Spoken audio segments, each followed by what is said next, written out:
Recorded live from Random Secret Studios in Las Vegas, Philadelphia, and throughout the Delaware Valley. I'm the capo. He's the prez. And this is Sons of Ben. The pod.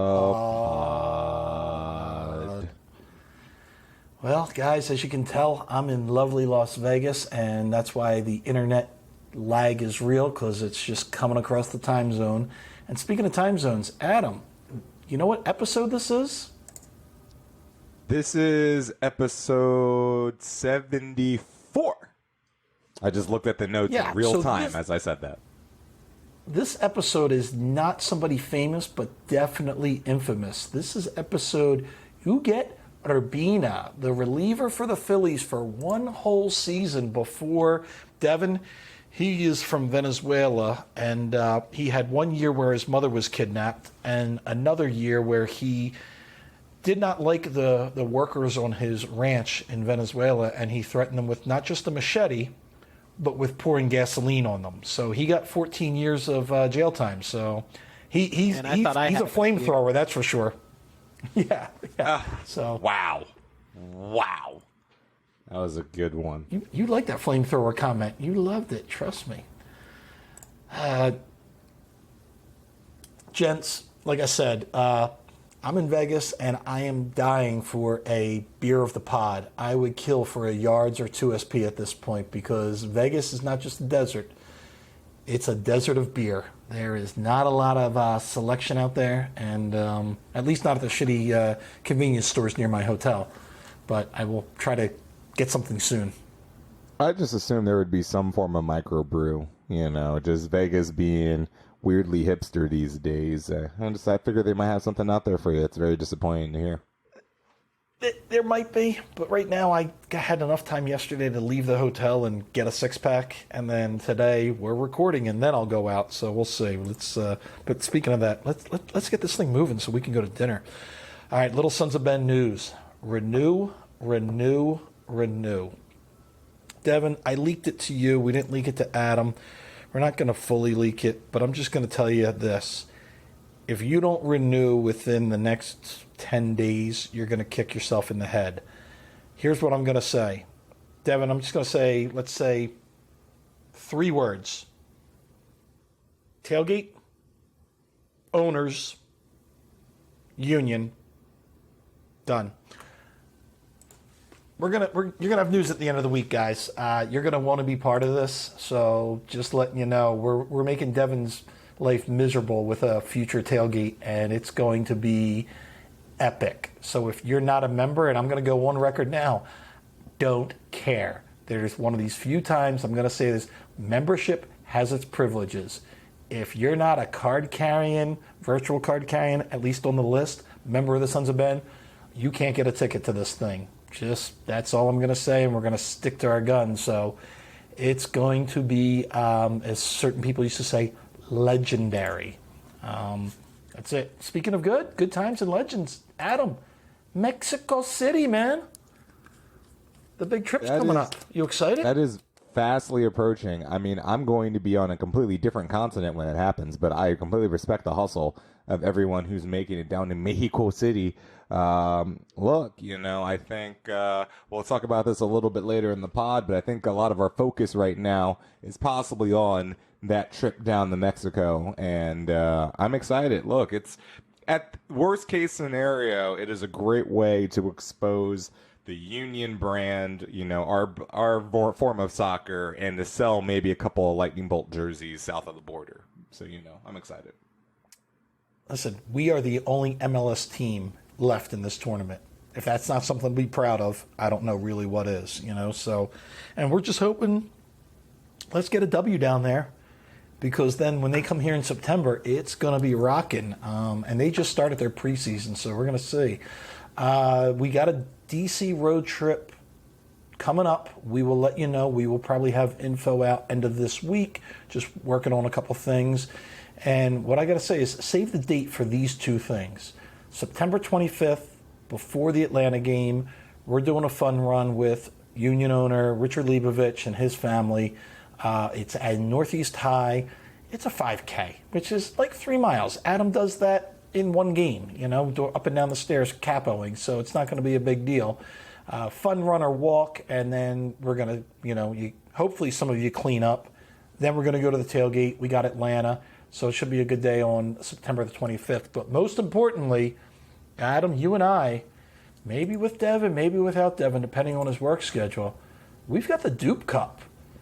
We launched it. Devin, you can tell people how to get it on Ticket Leap, but the Dupe Cup is out there. And now, Devin, write this down. Write it down the right way. August 31st, not August 13th like you wrote down earlier. Good. I had it in my calendar as August 13th, so that a little bit of a discrepancy. Making fun of people with dyslexia is beneath you, and I would expect a better of you. Devin doesn't have dyslexia. He doesn't listen. He's a millennial that doesn't listen to the adults, and he just writes down whatever he thinks and then blames other people. Now we're throwing ageism in here too. My God, this is not the leadership I signed up for. You two have been ageist to me since day one of this podcast, so I don't want to hear it. When the old man strikes back, you get angry. That's called punching up, Matt. You're now punching down, and no one likes a person who does that. As long as you win, I don't care how you punch. But yeah, this golf outing is going to be a blast. So it's on the Ticket Leap now, and I confirmed our drummers are coming, Adam. You're gonna have the bass with you. Should be a good time.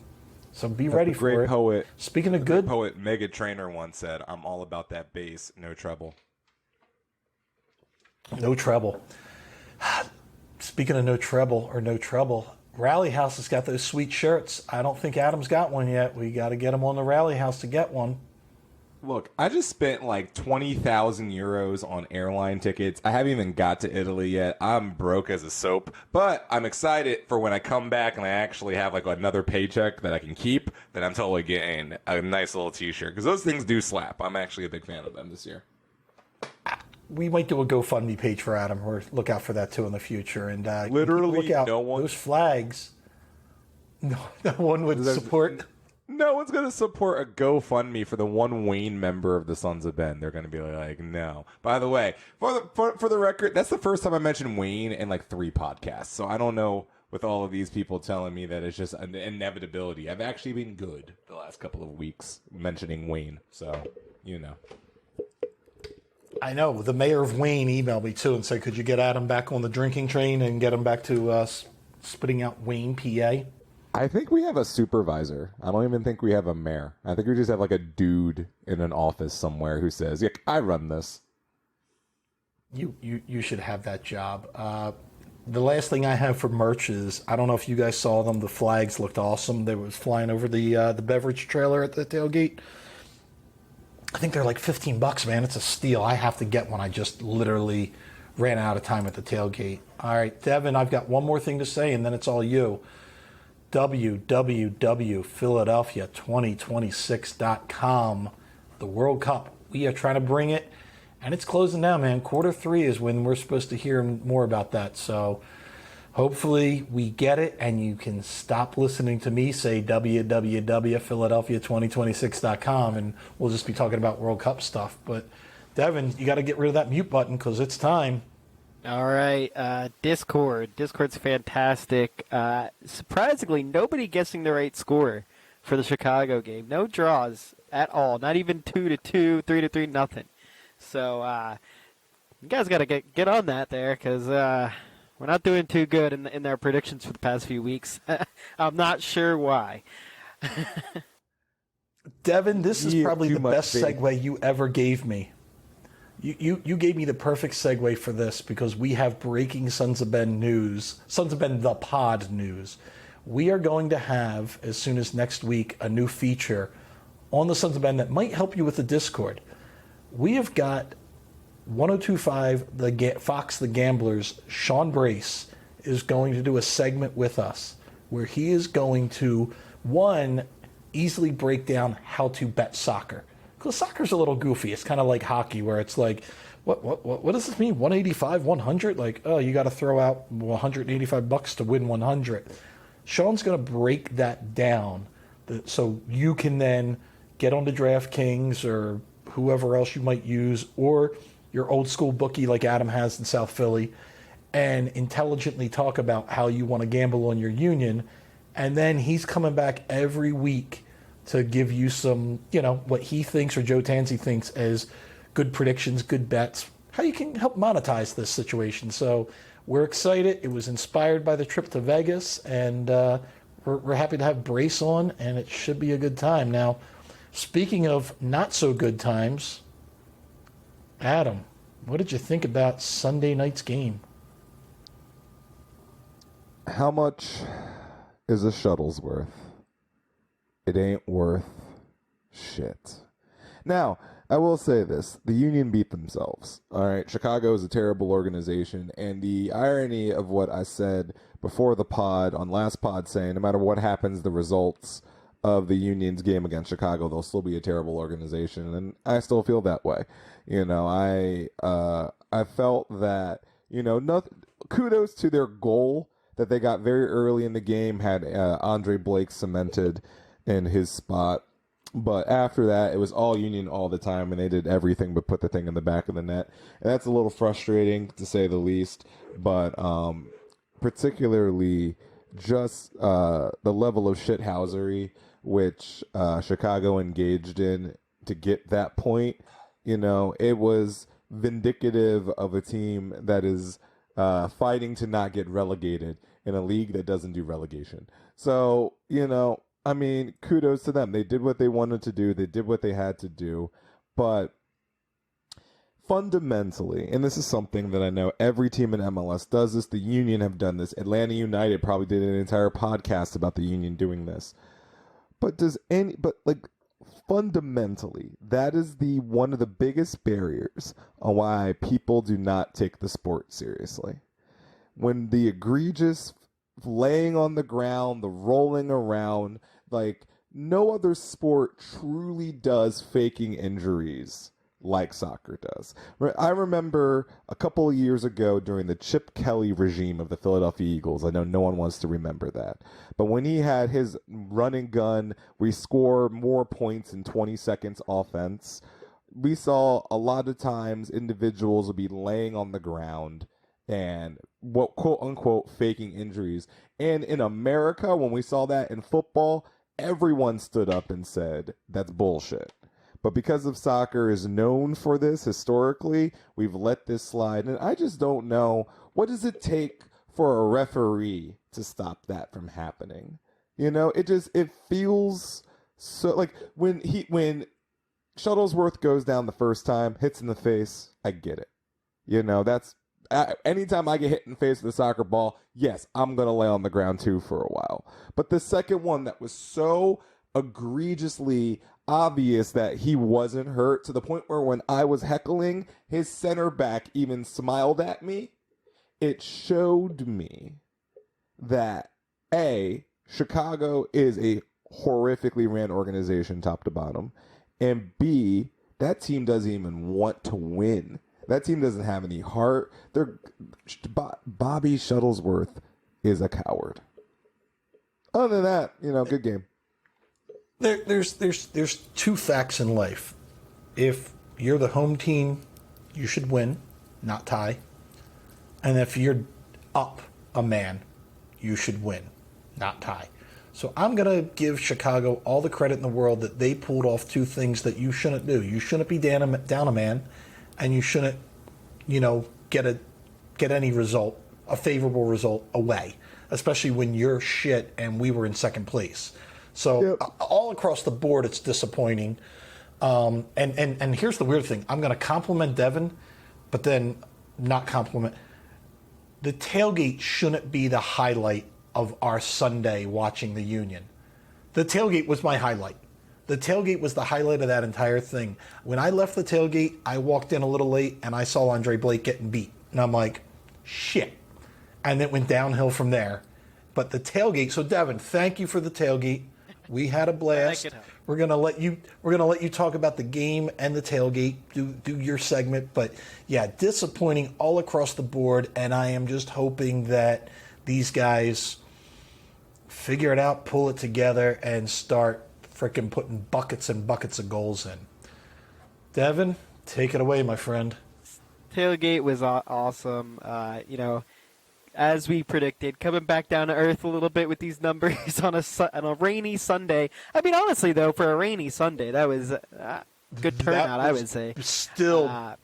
Still big numbers, Devin, and also shout out to Dietz and Watson because they brought some goods. Yes.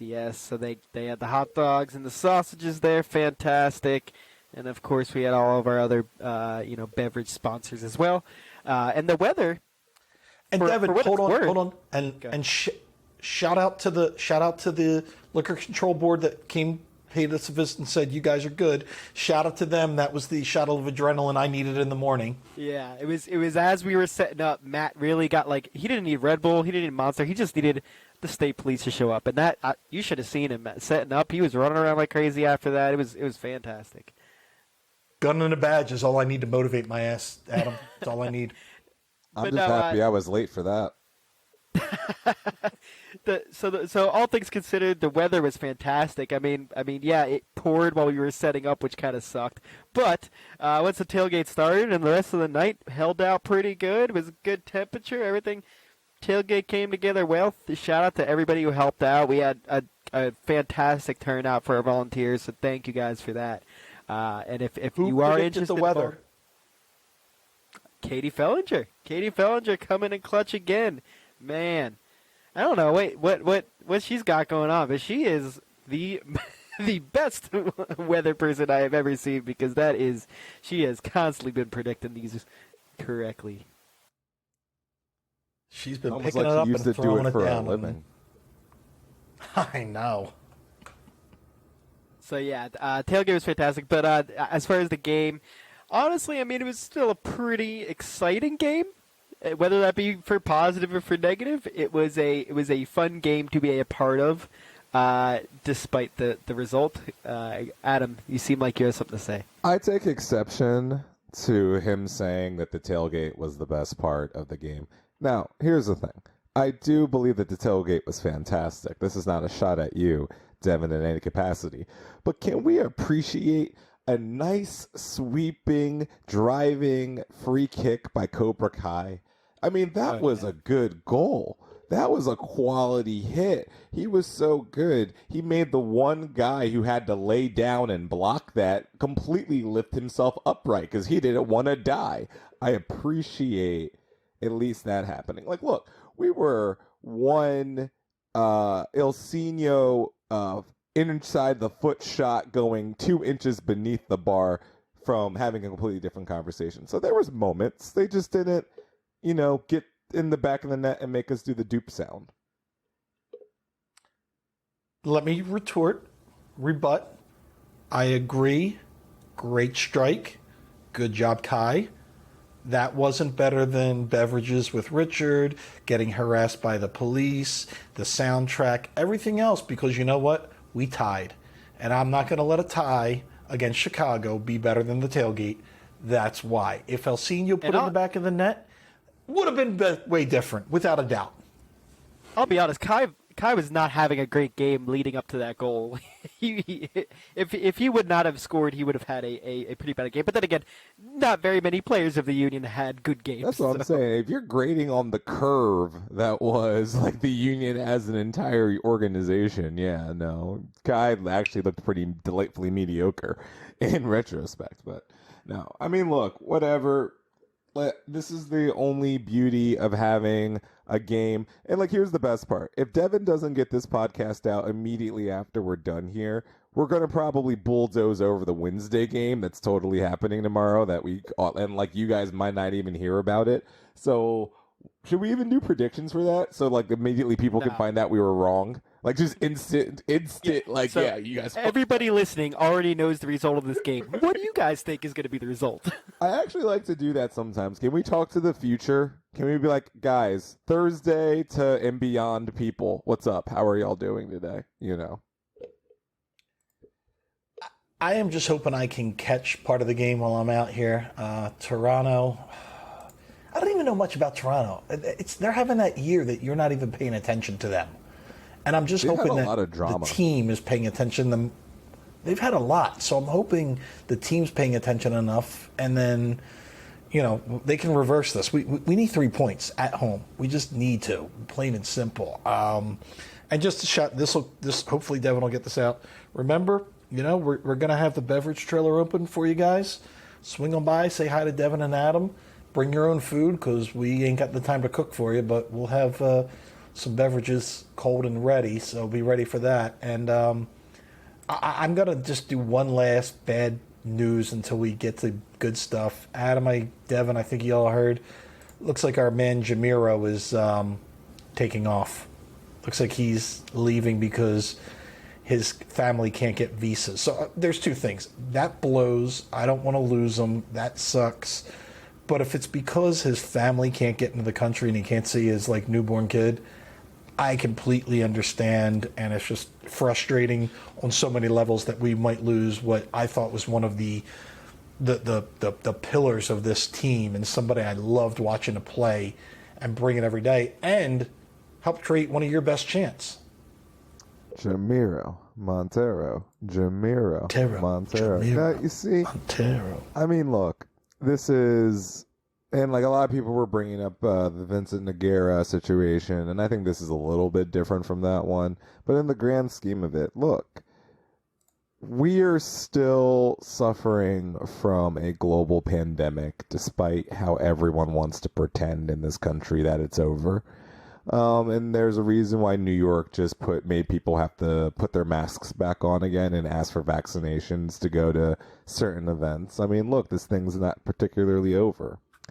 And there's side effects to this. As a person who himself is not necessarily over his own passport visa situation, trying to go to Europe myself, I've been, as an American citizen, I've seen firsthand how difficult that can be. And I know sports figures kind of exist in a different universe, but it's tough right now. And more so than anything, it's a two-parter. One, you can completely emphasize and understand anyone who wants to just see their family.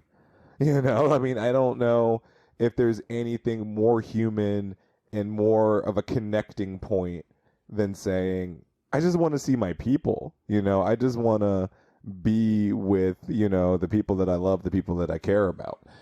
And secondly, and I mean this in a small range, because I heard there was a Western Conference MLS team that was also in the mix. I don't know what that is going to amount to, because then I guess that's redundant because he's still in America and that's still an issue. But the thing that I find is the United States and MLS are going to suffer from these types of scenarios as long as the league exists, because it's on the other side of the globe. And it's not necessarily a league that is so good people are going to be like, damn, I got to stay here regardless. Teams are going to suffer from homesick players, until the end of time. That's just how this is going to go. And you kind of have to almost not anticipate it, but not be surprised when it happens. This is probably one of the third or fourth major union players to suffer from that kind of a moment. So, Yeah, no, I mean, if it's all true, it blows. But I don't want to be that angry Philadelphia fan, like, you suck, you miss your kid, you're a this and that. And listen, we said it once, we've said it 1,000 times, in Ernst we trust. And he's already pulled the trigger on another midfielder that's coming in. So it's not like the midfield's our weak spot. If we lost an attacker right now, I'd be like, oh, shit. But we lost a midfielder, we're like, psh, that kind of grows on trees in Adam's favorite hometown, Wayne, Pennsylvania, because the academy's just producing midfielders like the Eagles produce quarterbacks. I'm doing the air quotes for everybody that can't see. No, don't do that, because the Union actually make midfielders. We actually have multiple midfielders. That's why half of our homegrowns are also being looked at the same time we're trying to sell. Like we've already seen with DeVries has been getting looks. I'm sure we get more time for Quinn Sullivan. He's not long for this world. I think that all of these individuals, that's the thing. The Union themselves, I don't think are this broken up about it, because I believe that they know in the grand scheme, yes, you're losing arguably your best player in terms of just production, in terms of like hustle, night in, night out. But you have such a plethora of people in the wings. You just signed this guy, Jesus Bureau, on permanent. And I do all the enunciations on purpose now because Jeffrey Mitchell likes to point out how I don't say any players' names directly. Yeah, in front of me. So from now on, he also means streets, breweries. Yeah. He's talking about everything. Yeah. What street did I get wrong? I know the Laramie, the Latimer. Yeah. The long short. We'll go back. Listen, when we do our throwback episode, we'll just pull all of my bad dad jokes, your bad pronunciations. We'll throw it all in there. Don't worry. That's the edit that I can't wait for Devin to do. That'll take him literally like 6 days. It'll be like he will now demand a paycheck after that moment. He'll be like, "Look, when the cops come to the tailgate, the next time and they arrest Devin, we'll get him a laptop and he'll be able to edit that episode out. It'll be great." I just want to know what crime Devin committed. I have several ideas. I'm just not sure which one came to fruition. That's another drinking game. That's another drinking game we've got to do. All right, I got a little bit of news now for the Mexico game on the 12th. There are some watch parties. We'll put them out on the NAC, but I know for sure Brauhaus Schmidt. I mean, I don't know what you're doing on Thursday night at 10 o'clock, but there's no place else I'd rather be except Mexico City. So we're going to be, the team's working with Brauhaus, Doug and his crew. Such a good time at that bar. We're going to, of course, support it. We've got one or two other bars. Well, we've got a couple that are doing it. It's just like, wow, Thursday, 10 o'clock. So if I'm you, get your energy drinks, get everything, get your coffee, and take the next day off. But it's still going to be a great game to watch. So we've got some viewing parties. And then I guess the last thing I did, and I just saw the typo, so now I'm going to switch it. I thought I fixed it before. You know what happened before I got to Vegas, Adam? Actually, I was going to say you did some slots, but I feel like you have to physically be in Vegas to do that. So what happened before? Apparently, the USA did something. The U.S. men's team had themselves a game in Las Vegas. Devin, can you tell us the result of that? Do you have to look it up? 1-0 U.S. USA. I mean, come on, man. What a game. No? Nothing? I got nothing out of you? It was a fantastic game. Fantastic win for the U.S. I think this win means more than even the Nations League because of the group of players that won it. It was, and say what you want about Alexi Lawless, friend of the pod. I guess we can say that. But I know he's a bit of I know he's a bit of an abrasive personality, but his whole segment after they won, and just the emotion coming out of it was just fantastic. Look, Alexi Lawless as a human, I understand whose nerves he gets on and why, but at the end of the day, he's just one of these dads who just is like, I need more. I expect more. I need more. He put all of this in motion back in the early 90s, and he's kind of like, how did it get stagnant? How did it not metamorphosize itself into the next evolution of this team being dominant on all levels? But and here's the thing. Everyone knows I'm historically a U.S. men's national team, not hater, but criticizer. I don't necessarily, buy into a lot of the hype they get because, frankly, a lot of CONCACAF is fluff. There's a couple of teams on this continent that you're like, all right, this is a good litmus test. And then you got to play teams like El Salvador and you got to play teams like, Trinidad and Tobago, which I know they beat the other team, but that was so egregious on the other end because they're not that good of a squad, So it's like this, though, has made me have a version of confidence that I wasn't expecting to have in this team moving forward. I'm shocked by this. Not just because you beat Mexico in what was, by all stretches of the imagination, a pro-Mexico crowd, but you did so with your MLS squad that everyone likes to lambast, and you did it against a team where Tata wanted that trophy. He's not doing well in finals for Mexico, so he didn't mail the Gold Cup in the same way you can almost argue the United States was trying to. Greg Berhalter used this entire tournament to say, who's my bench? I already know can one of these people sneak into my 11? And I'm not saying anyone did. I'm saying a lot of people earn their spots on the bench. And I'm saying right now, you're going to have to be very hard-pressed to not make Matt Turner Zach Steffen's backup when World Cup qualifying rolls around at this point. Yeah, and I would just want to go two things. This was not just a win for the U.S. This was a win for the MLS. This was a win for the MLS academies across the board. And what I just wanted to comment with Alexi, because I know people do give him so much shit, and I'm going, how much is shtick, how much is, clickbait, who knows. But Alexi Lalas is your friend. He is your friend that would tell you you're being an asshole at the bar. He's your friend that the first one will come up and be like, Adam, you got something in your teeth. You don't want to hear this shit, but you appreciate it. You better appreciate it. And I think that's who Alexi Lalas is to U.S. soccer. He is the friend that says, no, you're wrong. And yeah, you're going to get in a huff and you're going to be, oh, fuck you, I'll throw a beer at you and get out of here. And then when you sit back and you go, oh, damn, he was right. That's where I think Alexi Lalas is. And people just don't like to hear it sometimes. But I think they take a step back and go, oh, yeah, okay, yeah, I had some broccoli in my teeth. Thanks for saving me, man. You saved my ass. So that's that. But yeah, it's such a great win. And like you said, such a pro, Mexico crowd. And the kids came at it. And is it weird, Adam, that I'm somewhat excited for U.S. or for World Cup qualifying now because of this? You should be.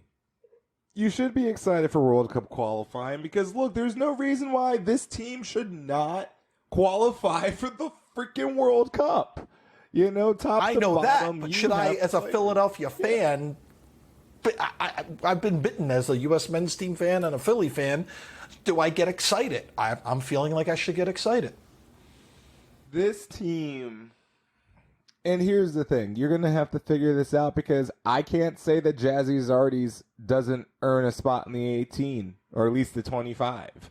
I can't say that, DK doesn't find his way in the former Josie Altidore role. I don't know where all of this roster finishes out. I mean, you still got, because here's the thing, most of what you would consider the A squad never made it to America to play this tournament. Other than maybe Robinson and, Reggie Cannon, there isn't anybody that I would think that was impossible to touch the 11, other than, I guess, Sebastian Lletget, because they just keep playing him everywhere. I don't know what that is. Are we really about to put Sebastian Lletget in the World Cup? Because I'm not against it. It just seems so bleeping random. It just seems like he's about to have so many caps for America, and no one's going to remember his entire tenure as a U.S. soccer player. But anyway. Yeah. I think, look, I'm here for this. You should be excited about your U.S. men's national team because they proved twice on different stages with different units that they are the best team in North America right now. And that's just it. Mexico has to take a backseat to it. I don't care what the FIFA rankings say, even though now we're in the top 10. That is unequivocally the best team in North America. Yeah, so it's something to get excited about. And then, we've got alumni that are going to be in that mix for that, which is exciting for us. Now, Devin, I was just going to go touch on real quick. Premier League's opening up soon. I know Adam and I are ready for it. Are you ready for it? I'm not. I am definitely not ready for this because I still have way too many decisions to make about many things. And, no. I don't think I'll ever be ready for it, but, I might just have to come to terms with the fact that, might have to follow Brentford this season. I don't know. We have to have Devin have a transfer video. Like, if he goes to Brentwood, he has to hold up a jersey in like a fake press conference in his own house that he switched sides. Like, I need that more than most. We have to do it. We have to do it on the practice pitch at Subaru Park, and we've got to get someone like Ernst or Chris or someone to pass the Brentford jersey and like do the whole fake like Devin sign with Brentwood. Like, we have to do that with like, masks on. He has to do it with a mask on too. Straight COVID. He has to do the whole 9 with it. I'm here. Ooh, it could be a Harry Kane mask with mashed potatoes. Oh my God, Chris Albright has to stand 6 feet away from him on the practice. I'm here for this entire image. You know. All right, we're gonna work on that. We'll put it right on YouTube. And I'm going to work on getting Sean to give us maybe some predictions on Premier League as well as how to bet on the Union. Devin, do we have anything else in housekeeping? Do we get everything? Am I able to go to dinner yet? That's the questions I have. Adam's got his hand up. I'm not going to dinner. Uh-oh. I don't know. We kind of did it a little short here, so maybe we have some time for a little bit of a fusion minute. I don't know. Devin. Adam, what do you think? Devin. Yes, Adam. I'll sandbag me on this one. We are live here in Philadelphia, Pennsylvania, where we talk about the Fusion Minute. Yes, I know it has been a very long time since we had some. And here, if this is the part of the podcast where you're done, you're done. We're probably not going to do anything else after this. So if you're ready to kick out, kick out. But if you're here for this, here's the Fusion Minute. The boys in orange and black all the way on the other side of the world in Korea themselves. That's what I'm saying. They took on the challenge of getting to the APAC, and they're over there on the other side of the globe. And you know what they did this weekend? A 2-0 domination. They took the Shanghai Dragons. Yes, those Shanghai Dragons, you know what they did? Put up a nice 3 donut, a bagel, a freaking offer. They shut out the Shanghai Dragons. And you know what they did the next day? Did a 3-2 to the Chengdu Hunters. It was a domination of Philadelphia proportions. Alarm, Funny Astro continue to be the best back line in all of Overwatch. Quote me on that. Carpe showed vintage Carpe. EQO pulled it out on the Genji a little bit there. It was a fantastic display. I'm still waiting for Poco, but I will tell you, Hotba MVP of the entire match. The man came correct on that support tank life. Back to you, Devin. Well, that's all I got, Matt. Wow, I'm overwhelmed by the Carpe and the Poo-Tang and everything else talk that we had there. So thank you, Adam. Poo-Tang. That is a I just reference. gave someone a new name. That is a reference. Poo-Tang. I gave someone a new name. Don't make me change. I don't know if they'll allow me to do that with Blizzard Activision, but I might have to change the name tonight. I was Venture Bro, but Poo-Tang sounds definitely like my future.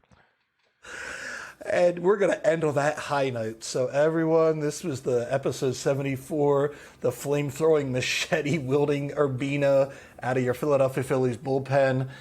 Everyone, just stay safe out there, and aloha Felicia. Why is that like a movie with Danny Trejo that I totally want to watch right now? Have a good night, y'all.